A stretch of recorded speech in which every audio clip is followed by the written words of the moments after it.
Maliit na basket lang yan, ay. Saan kinukuha yung ano na yan? Saan niyo kinuha? Baba.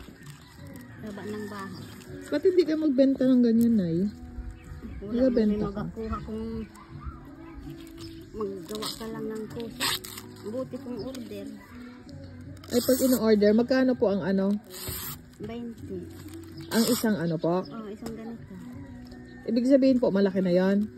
Hindi, mga maliit lang yan.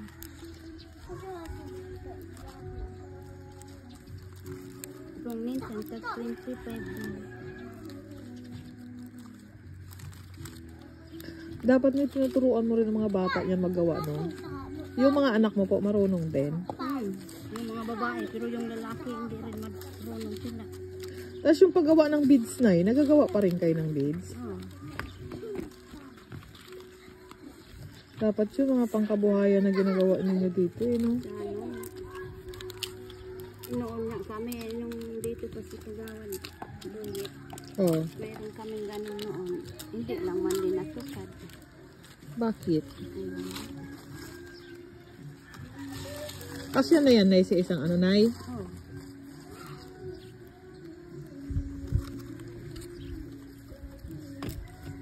Turuan mo rin kaya na yung mga guro magawa ng ganyan.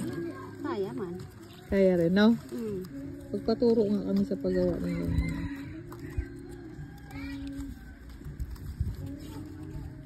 Ayun ang pinaka-ano niya. Tapos iba yung pang ano. Iba.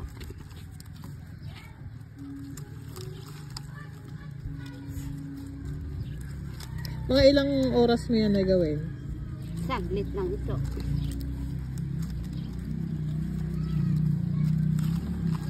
Tapos kapag ano, patuyuin pa. Hindi na. Ganyan na mismo. Kapon yung ginawa ko dito kanila ni Ma'am, dalawa. Oh. Ang kay Jim, dalawa din. Kung wala kang ginagawa na, dapat nagkakaingin ka ba? Oh. Pag mga extra time lang yan, no? Ang ginadala namin, Ma'am, sa kaingin, puro ganito. Na yung mga malalaki. Oh, yung malalaki. Pero ano na, matagal din masira yan, di ba? Lalo pag pinatuyo-tuyo. Pero parang ang dahon na ginamit man ay ano, may mga sira-sira man po. May sira nga. Kasi yun lang ang available dyan, no? Sa paligid. Marunong din kayo gumawa niyan? Ha? Dapat gumagawa din kayo niyan, oh.